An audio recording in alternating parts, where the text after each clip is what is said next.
दोस्तों नमस्कार। मैं रमा सर आप सभी का आरजी लाइफलाइन क्लासेस में एक बार पुनः जोरदार स्वागत, वंदन एवं अभिनंदन करता हूं। आशा करता हूं कि आप सभी अच्छे होंगे और अपनी पढ़ाई तन्मयता के साथ करते होंगे ना, क्योंकि 16 तारीख आपकी लड़ाई का दिन निर्धारित हो चुका है। तो आपको लड़ना है बॉर्डर पे जाके नहीं, अपने परीक्षा सेंटर में, और हथियार से नहीं, अपने ज्ञान रूपी हथियार से लड़ना है। तो आइए चलिए इसी के साथ हम अपने सेशन का करते हैं शुरुआत। और हमें आज पढ़ना क्या है, तो हम विज्ञान में जो पढ़ रहे थे मानव नेत्र हम लोगों ने खत्म कर दिया था। तो उसके आगे एक महत्वपूर्ण चैप्टर है जिसमें से बहुत प्रश्नों की श्रृंखला बनती है। 2 नंबर जरूर पूछे जाते हैं, लेंस से पूछे जाते हैं। तो आइए चलिए हम बात कर लेते हैं भाई, लेंस की बात कर लेते हैं हम ना। मानव नेत्र से पूछा जाता है, लेंस चैप्टर से हम बात कर लेते हैं ना। लेंस चैप्टर की बात कर लेते हैं। तो ये आप सबसे पहले हम चर्चा करते हैं। हाँ, अगर आप हमारे चैनल पे नए हैं तो लाइक, सब्सक्राइब एवं शेयर करें। ज़्यादा से ज़्यादा इस शिक्षा के मुहिम में जुड़े हुए व्यक्तियों को या बच्चों को आप पहुंचाइए ना। व्यक्तियों का आश्रय यहाँ पे ये है कि जो बच्चा ना जानता हो, ना समझता हो, या फिर जिसके गार्जियन ना मानते हो, आप उनके घर पे जाके उनको समझाइए और ज़्यादा से ज़्यादा इस शिक्षा का वो लाभ ले सकें। तो चलिए आइए भाई, बात कर लेते हैं हम लेंस की। तो बेसिकली लेंस होता क्या है, तो लेंस जो होता है एक एक समांगी, क्या भाई, एक समांगी पारदर्शी माध्यम है। एक समांगी क्या है भाई, एक समांगी पारदर्शी माध्यम है।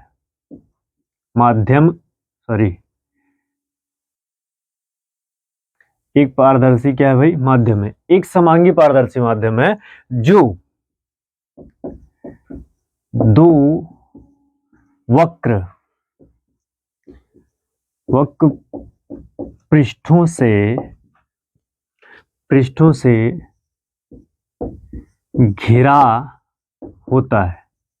अगर आपसे पूछे लेंस की परिभाषा, तो लेंस एक ऐसे पारदर्शी माध्यम है जो एक समांगी पारदर्शी माध्यम है जो दो वक्र पृष्ठों से घिरा होता है। हाँ, याद रखना भाई, वक्र पृष्ठ या कर्व पृष्ठ, वक्र पृष्ठ से ही घिरा होता है। तो अगर हम बात कर लें तो चलो देखो, ये भी कई सारे प्रकार के होते हैं। इसे हम क्या कहते हैं, किस लेंस के नाम से जानते हैं, और इसे हम किस लेंस के नाम से जानते हैं। चलो, जब तक मैं खींच रहा हूं तब तक आप नाम कमेंट बॉक्स में छाप दीजिए, ये कौन सा लेंस है, ये कौन सा लेंस है ना। तो इसको आप कहते हो उत्तल लेंस। क्या कहते हो भाई, उत्तल लेंस। और इसे क्या कहते हो, अवतल लेंस। इन्हें क्या कहते हैं हम, अवतल लेंस कहते हैं। इन्हें हम कहते हैं उत्तल लेंस और इन्हें क्या कहते हैं, अवतल लेंस। याद रखना कि लेंस को बनाने के लिए कम से कम एक एक क्षेत्र उसका कर्व होना चाहिए, वक्र होना चाहिए। मतलब या तो जैसे मान लो ये आपने एक बना दिया, इसका एक समतल बना दिया, तो ये आपने क्या कर दिया, कर्व कर दिया, तो ये भी लेंस है। तो मतलब उसका एक पृष्ठ कैसा हो, कर्व होना चाहिए। एक पृष्ठ समतल रहेगा चलेगा, अगर दोनों समतल हो गया तो वो फिर लेंस नहीं है, फिर वो क्या हो जाएगा, दर्पण हो जाएगा ना। तो वो क्या हो जाएगा फिर भाई, दर्पण हो जाएगा। तो चलिए, बेसिकली हमसे आपसे यही पूछता है ना, एक पूछता है उत्तल लेंस, एक पूछता है भाई अवतल लेंस। तो जरा देखना, इसका एक नाम होता है और अभिसारी, अभिसारी लेंस। याद रखना, आपसे ज्यादातर प्रश्नों में पूछेगा कि अभिसारी लेंस किसे कहते हैं, तो उत्तल को। इसे क्या कहते हैं, अपसारी। इसे क्या कहते हैं, अपसारी लेंस कहते हैं। क्या कहेंगे भाई, अपसारी लेंस कहते हैं। इसे हम कहते हैं अभिसारी। अच्छा, इसे अभिसारी क्यों कहते हैं, तो जरा समझना, इसे आप हम अभिसारी अभिसारी क्यों कह देते हैं, तो समझ लीजिएगा। जैसे ये क्या है भाई, हाँ एक चीज, आप एक चीज तो को खूब ध्यान से समझ लेना। लेंस पढ़ रहे हो ना, लेंस को आप आराम से इत्मीनान से पढ़ना, क्योंकि लेंस की जो प्रॉपर्टी होगी, जो गुण होगा ना, जो प्रॉपर्टीज होगी इसकी, वो वही किसकी है, दर्पण की है। वही किसकी है भाई, दर्पण की है। तो इसलिए आपको क्या करना है, इसको ध्यान से पढ़ना है। क्या करना भाई, ध्यान से पढ़ना है, मस्त होके पढ़ना ना। जब आप मस्त होके पढ़ेंगे इसको, तो फिर क्या हो जाएगा, क्यों, क्योंकि अवतल लेंस अभी हम आगे बताएंगे। इन सबको पढ़ लेना, फिर आगे आपको बताएंगे कि कैसे इसी से जोड़कर हम दर्पण को याद कर लेंगे। हाँ, एक पंथ दो काज हो जाएगा हमारा। तो चलिए देखिए, आप सारे क्यों कहते हैं। ये हो गया, ये एक मुख्य अक्ष होता है। और यहाँ इस बिंदु को हम क्या कहते हैं, तो प्रकाशीय केंद्र कहते हैं। क्या कहते हैं, प्रकाशीय केंद्र कहते हैं, इसे हम प्रकाशीय केंद्र कहते हैं। तो जब प्रकाश किरण चलती है ना, ये मध्य में होता है इस तरह से डॉटेड प्रकाश, ये समांतर किरण, ये भी समांतर किरण, ये भी समांतर किरण और ये भी समांतर किरण। तो ये एक बिंदु पर आपको ये हो गया ना, ये सभी एक बिंदु पर आपको मिलती हुई प्रतीत होती हैं, इसलिए इसे कहते हैं अभिसारी। जैसे जब सभी को बुलाया जाए, सबको बुलाया जाए, सब एक जगह जाके इकट्ठा हो जाओ। आपको जब गुरुजी, आपके जो सर होते हैं, जो आपको स्कूल में पढ़ा रहे होते हैं, जब वो बुलाते हैं तो आप सभी एक जगह जाके इकट्ठा हो जाते हैं। ठंडियों का सीजन चल रहा है, धूप लेने के लिए बाहर बैठा देते हैं। तो जब एक जगह सब आपने इकट्ठा हो गए तो क्या हो गया, अभिसारी, अभिसारी लेंस हो गया। और इसी में क्या है भाई, अपसारी का क्या है, तो चलो जरा देख लेते हैं। ये अपसारी क्या है, ये भी भाई ये एक मुख्य अक्ष रेखा, ये प्रकाश किरण गई, इसके पास भी इसमें मध्य में क्या होता है, डिवाइडेशन। तो ये प्रकाश किरण, ये प्रकाश किरण, ये प्रकाश किरण ना।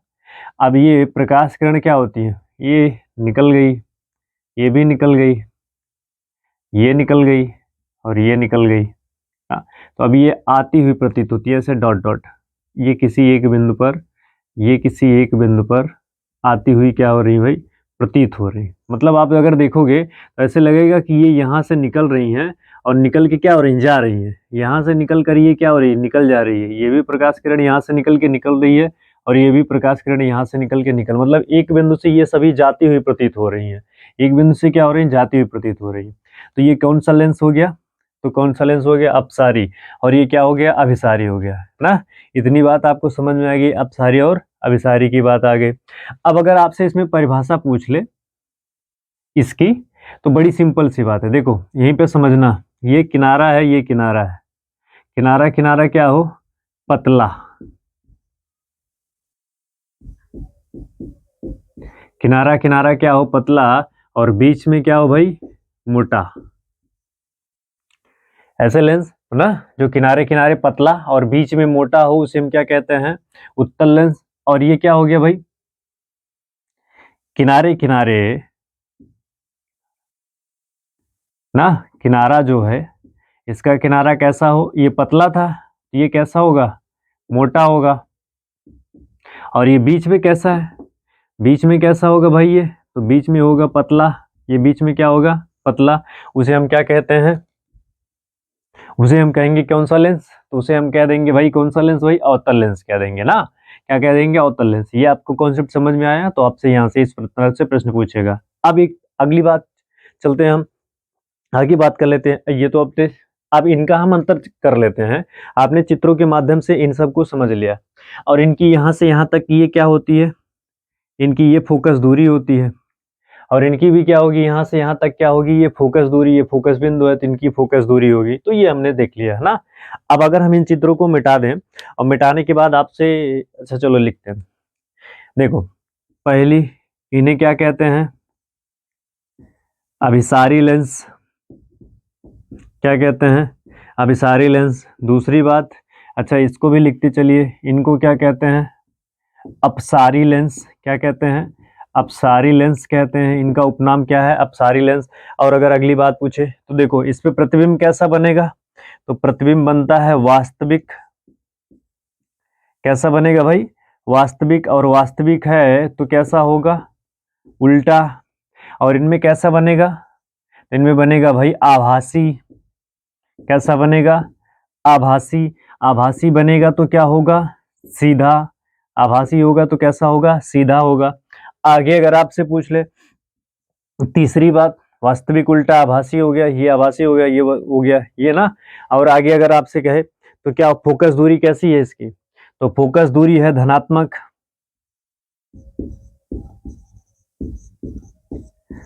फोकस दूरी क्या है भाई, तो पॉजिटिव है। फोकस दूरी क्या है, पॉजिटिव। इनकी फोकस दूरी क्या होगी, तो इनकी फोकस दूरी, इनकी फोकस दूरी क्या होगी, तो इनकी फोकस दूरी होगी निगेटिव। इनकी फोकस दूरी क्या होगी भाई, निगेटिव होगी। और इन पे प्रतिबिंब ना, प्रतिबिंब, प्रतिबिंब सदैव, सदैव क्या बनता है, बड़ा बनता है ना, सदैव बड़ा, बड़ा बनता है। और इनमें प्रतिबिंब कैसा होता है भाई, सदैव छोटा, सदैव कैसा होगा, सदैव होता है छोटा। कैसा बनता है भाई, सदैव छोटा बनता है। इनमें प्रतिबिंब कैसा बनेगा, तो इनमें प्रतिबिंब बनेगा सदैव बड़ा, और इनमें प्रतिबिंब कैसा बनेगा, तो इनमें प्रतिबिंब बनेगा सदैव छोटा। इस बात को आपको क्या रखना है भाई, ध्यान रखना है ना। इसमें प्रतिबिंब कैसा बनेगा, इनमें बनता है भाई सदैव बड़ा, और इनमें बनता है सदैव छोटा। तो ये आपने देख लिया, इतनी बातें समझ ली ना, ये लेंस के बारे में। आगे अगर हम इनकी बात कर लें, इनको मिटाकर आपने इतना देखा, लिख पढ़ लिया होगा। देखो प्रश्न पूछता क्या है, बहुविकल्पी का प्रश्न बनेगा, बड़ा महत्वपूर्ण प्रश्न यहाँ से बनता है, कम से कम 2 नंबर का प्रश्न बनेगा। एक बहुविकल्पी में पूछा ही जाएगा और एक 1 नंबर में पूछा जाएगा। जितना पढ़ रहे हैं ये आप गारंटी ले लीजिए, इनमें से बोर्ड परीक्षा में कम से कम 2 नंबर आएगा, ये आप अभी से लिख लीजिए। नहीं तो फिर पेपर दे के जब आइएगा तब हम इसी प्लेटफॉर्म पर आपको मिलेंगे, आप हमें कमेंट करके बताइएगा। चलिए भाई आगे बात कर लें हम ना। तो क्योंकि जैसा कि हम लोगों ने कहा था ना कि आपको उसी महत्वपूर्ण प्रश्नों की श्रृंखलाओं के साथ हम चर्चा करेंगे जो आपके प्रश्न पत्रों में आने वाला होगा, अदरवाइज नहीं करेंगे किसी भी प्रश्नों की चर्चाएं। चलिए ये हम मिटाते हैं, आगे कंटिन्यू करते हैं। तो ये हो गया हमारा उत्तल, ये सब आपने देख लिया, उत्तल लेंस ना। चलिए अगर इतनी बात आपको समझ में आ गई तो आप 2 नंबर के लिए तैयार हो जाइए। और मानव नेत्र तो 4 नंबर का प्रश्न था, बीमारी 2 नंबर की उसकी प्रश्न थी। और बीमारी में आपको मैं बता दूं, निकट दृष्टि दोष के कारण और दूर दृष्टि दोष के कारण आपको अच्छी तरह से याद हो जाना चाहिए, वही प्रश्नों की श्रृंखलाएं बनेंगी। चलिए इधर लिख लेते हैं भाई, कौन सा लेंस, उत्तल लेंस, और यहाँ पे लिख लेते हैं क्या, अवतल लेंस। चलिए अब बात कर लेते हैं लेंस की शक्ति की। लेंस की शक्ति, तो जैसा अगर पूछे लेंस की शक्ति, तो लेंस की शक्ति को, अच्छा लेंस की शक्ति का अगर आपसे मात्रक पूछ ले ना, तो इसका मात्रक क्या होता है भाई, तो ये आप जो जानते होंगे ना, जानते हैं कि नहीं जानते हैं लेंस की शक्ति का मात्रक। चलिए हम आपको 2 सेकंड का समय देते हैं, जल्दी से बताइए। जब तक हम यहाँ जाते हैं ना, जब तक हम यहाँ जाते हैं तब तक आपको क्या करना है, तब तक आपको क्या करना है, तब तक आपको, अब तक बता चुके होंगे, क्यों बार बार वही कर रहे हो भाई। चलो डायोप्टर क्या होता है और किससे डिनोट करते हो, तो डी से, ये बहुत ज्यादा पूछा जाता है। तो लेंस की शक्ति का फार्मूला निकालना हो तो क्या हो जाएगा भाई, तो होता है 1/f मीटर। क्या होता है, 1/f मीटर। और अगर आप इसको सेंटीमीटर में करेंगे, तो सेंटीमीटर में जब करेंगे तो भाई हो जाएगा 100/FCM। ये अगर आपसे सेंटीमीटर में पूछेगा तो क्या होगा इसका फार्मूला, 100/FCM, क्योंकि 1 मीटर बराबर 100 सेंटीमीटर के, इसलिए यहाँ पे जो 1 लिखा था मीटर में वही क्या हो गया, सेंटीमीटर में हो गया। इतनी बात समझ गए। और सेम प्रक्रिया, सेम पैटर्न, सेम प्रक्रिया भाई, लेंस की क्षमता इसकी भी क्या होगी, 1/f मीटर, और सीएम में बदलेंगे तो 100/f सेंटीमीटर होगा। इसके लिए भी वही होगा, मात्रक वही डायोप्टर। इसे भी किससे डिनोट करेंगे हम, डी से डिनोट करेंगे। किससे डिनोट करेंगे भाई, डी से डिनोट करेंगे। बस प्रतिबिंब, उल्टा, ये सब हमने बता दिया आपको, कैसा बनता, वास्तविक होता, उल्टा होता, प्रतिबिंब, ये सारी बात हो गई। अब चलिए देखिएगा, इनमें जो वस्तु होता है, वस्तु को एक नाम से और जानते हैं, बिंब। किस नाम से जानते हैं, बिंब। वस्तु या बिंब के नाम से जानते हैं। हम इसे किससे डिनोट करते हैं, तो यू से डिनोट करते हैं ना। किससे डिनोट करते हैं, यू से। और प्रतिबिंब को किससे डिनोट करते हैं, अगर आपसे प्रतिबिंब, देखो बिंब का मतलब ही होता है वस्तु, तो प्रतिबिंब पूछे तो प्रतिबिंब को आप किससे डिनोट करते हैं भाई, तो प्रतिबिंब को आप भी से डिनोट करते हैं। प्रश्नों की श्रृंखलाओं सॉल्व करने के लिए प्रतिबिंब को किससे डिनोट करते हो, आप भी से डिनोट करते हो। ठीक है, ये बात आपको हमें क्या करना है, याद रखना है हमें और आपको, ये बातें याद होनी चाहिए ना, ये बातें हमें और आपको याद हो जानी चाहिए, बिल्कुल बिल्कुल बिल्कुल याद हो जानी चाहिए ना। अगर नहीं याद होगा तो मामला गड़बड़ हो जाएगा। चलिए आगे बात कर लेते हैं। इसमें भी वही है। वस्तु वस्तु या फिर किसकी बात कर लें, बिंब की बात कर लें, किससे डिनोट करते हैं, यू से। और प्रतिबिंब को किससे डिनोट करते हैं, तो प्रतिबिंब को डिनोट करते हैं भी से। चलिए अब बात कर लेते हैं ये पॉजिटिव होते हैं कि नेगेटिव। तो जरा यहीं पे समझ लेना, छोटा सा चित्र बना रहा हूं मैं। ये बनाया, ये प्रकाश किरण, ये प्रकाश किरण गई, ये सब परावर्तन होने के बाद एक बिंदु पर गए, ये एफ है ना। और यहाँ पे प्रकाशीय केंद्र है। याद रखना प्लस और माइनस का हम निर्धारण कैसे करते हैं। जब भी वस्तु मतलब जब भी कोई भी चीज मापी जाएगी, चाहे वो फोकस दूरी मापी जाए, चाहे वस्तु की दूरी मापी जाए, चाहे प्रतिबिंब की। देखो यहाँ पे क्या रखा गया है, वस्तु।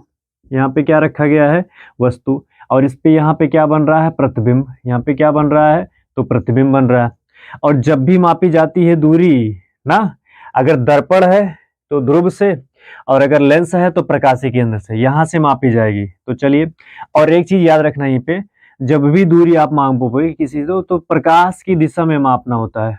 प्रकाश की दिशा में, हमेशा ये याद रखना, दिशा में जब भी आप मापोगे, यहां से नापना शुरू करो।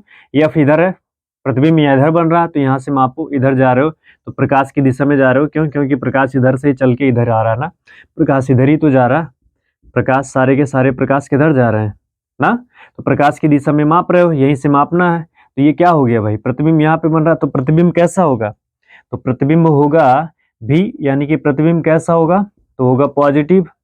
लेकिन अगर वस्तु की दूरी पूछे या प्रतिबिंब की दूरी पूछे ना, तो कैसा होगा प्रतिबिंब की दूरी, ये होता है भाई कैसा, तो निगेटिव होता है। क्या होगा, निगेटिव होगा। ये क्या होगा, पॉजिटिव। क्यों, क्योंकि जब वस्तु मापोगे तब देखो यहाँ से हमें मापना है, वस्तु इधर रखा है, तो अब चलो देखो इधर से आ रहे हो, इधर यहाँ से आ रहे हो ना इधर, तो माइनस में हो ना। क्यों, क्योंकि प्रकाश के विपरीत दिशा में मापो। दूरी हमेशा किस दिशा में मापनी है आपको, प्रकाश की दिशा में ही मापनी है। जब प्रकाश की दिशा में आप मापोगे तो पॉजिटिव, प्रकाश के विपरीत जाओगे तो निगेटिव। बस इतना याद रखना। सेम प्रक्रिया इस पे भी, चलो देख लेते हैं। ये मान लीजिए हमारा भाई क्या दर्पण है, अवतल दर्पण है। ये प्रकाश किरण, ये प्रकाश किरण, ये प्रकाश किरण ना, और ये परावर्तन के पश्चात ऐसे ये निकल जाएगी इधर, ये डॉटेड करके आएंगी, यहाँ पे मिलेंगी, ये डॉटेड यहाँ पे मिलेंगी। ये इसका बिंदु हुआ। यहाँ पे रखा है वस्तु, आपको मापना, ये प्रकाश चली गई, ये प्रकाश किरण, ये प्रकाश किरण, ये देखो सब निकल गए बाहर। हम जब क्या करेंगे भाई, यहाँ से प्रकाशीय केंद्र से हमें मापना है, हम अंदर ही तो आ रहे हैं, वस्तु भी इधर है, प्रतिबिंब भी इधर बन रहा है, तो वस्तु भी इधर है तो निगेटिव, प्रतिबिंब भी इधर बन रहा है तो भी क्या है, निगेटिव। तो अगर आपसे पूछे अवतल दर्पण में वस्तु भी माइनस में रखा जाता है, और भाई प्रतिबिंब जो बनता है वो भी कैसा बनता है, निगेटिव बनता है। प्रतिबिंब जो बनता है वो कैसा बनता है, निगेटिव बनता है। और इसमें वस्तु कैसा होता है, निगेटिव, लेकिन प्रतिबिंब कैसा होता है, पॉजिटिव, क्योंकि प्रकाश की दिशा में मापा जाता है। इतनी कहानी है इसकी। ऐसा करता हूं कि ये आपको समझ में आया होगा। चलिए आगे अगर हम बात कर लें, इतनी बात समझ गए, तो अगर हम आगे बात कर लें, जरा मिटाऊं इसको मैं ना, ये अवतल दर्पण, इससे संबंधित आपसे प्रश्नों की श्रृंखलाएं देखने को मिलेंगी। आगे अगर हम बात करें, जो हमारी फोकस दूरी होती है ना, जो हमारी फोकस दूरी होती है, तो फोकस दूरी बराबर क्या रखा जाता है भाई, फार्मूला जानते हैं ना, फोकस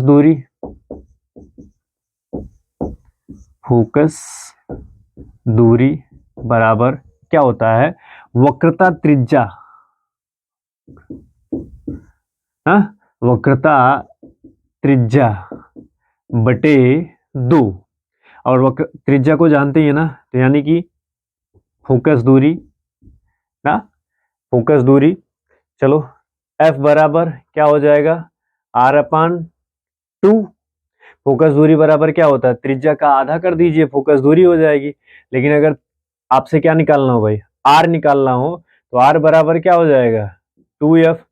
2 में फोकस दूरी का गुणा कर दीजिए तो क्या निकल के आ जाएगा, त्रिज्या। तो इसको आपको क्या रखना है, याद रखना है। ना।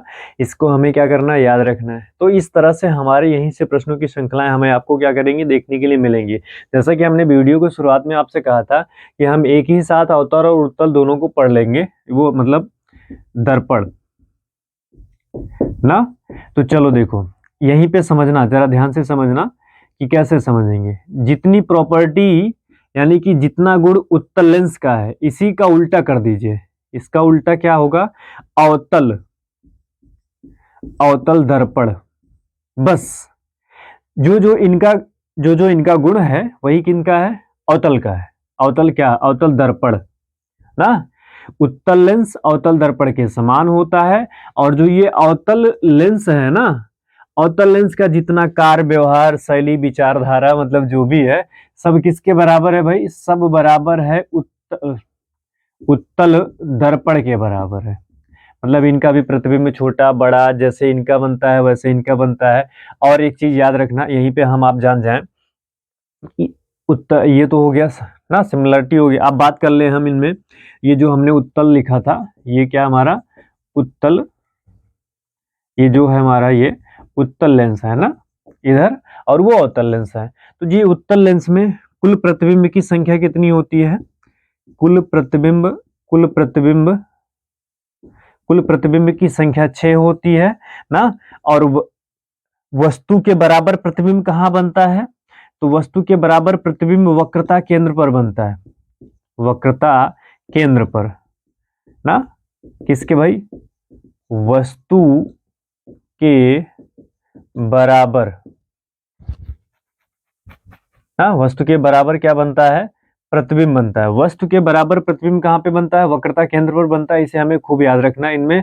और इनमें प्रतिबिंबों की संख्या कितनी होती है, तो इनमें प्रतिबिंबों की जो संख्या होती है, इनमें प्रतिबिंबों की संख्या 2 होती है। कितनी होती है भाई, 2।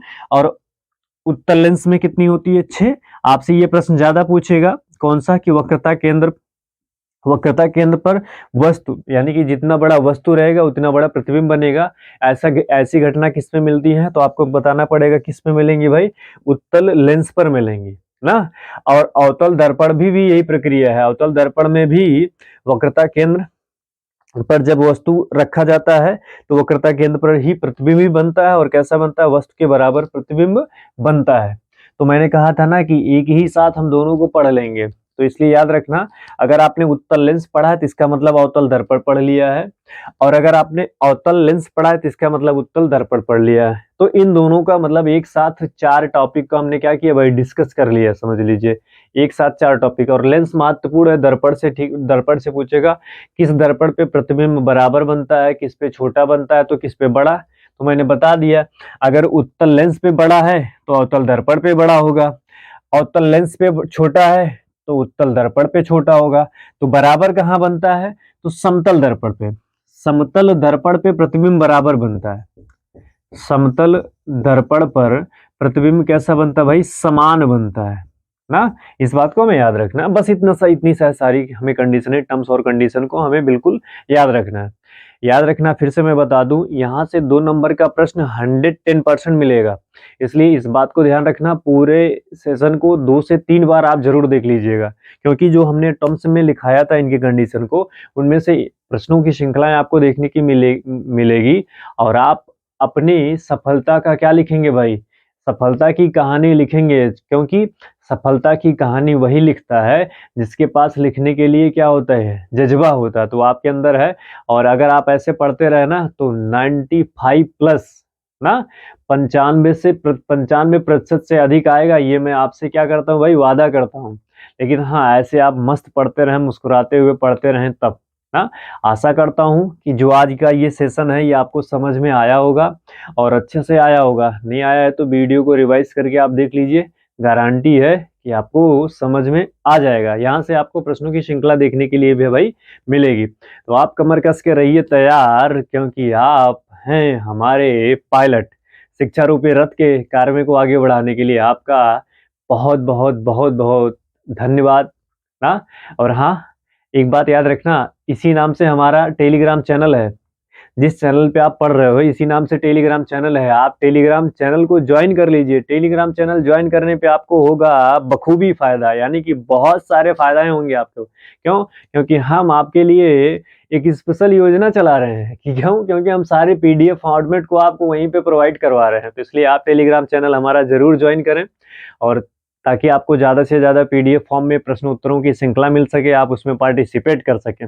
आशा बस इसी के साथ हम इस सेशन को क्या करते हैं, समाप्त करते हैं। और हमारे सेशन को शेयर, लाइक, सब्सक्राइब जरूर करें, जरूर से जरूर करें, क्योंकि गुरु जी को भाई चाहिए क्या? आपका प्यार, दुलार और आशीर्वाद ही तो चाहिए, और वो आप किस रूप में हमें दे सकते हैं? तो आप सब्सक्राइब करके, शेयर करके, लाइक करके, क्योंकि आपका सब्सक्राइब, आपका शेयर, आपका लाइक हमारे आत्मविश्वास की, हमारे ताकत की क्या है भाई, पुनर्वलन है ना, जिससे हमें क्या होती है, नई ऊर्जा मिलती है, और जिसी नई ऊर्जा, नई उमंग, नई जोश के साथ हम आपके सामने प्रस्तुत होते हैं। तो चलिए, तब तक के लिए धन्यवाद, best of luck, thank you.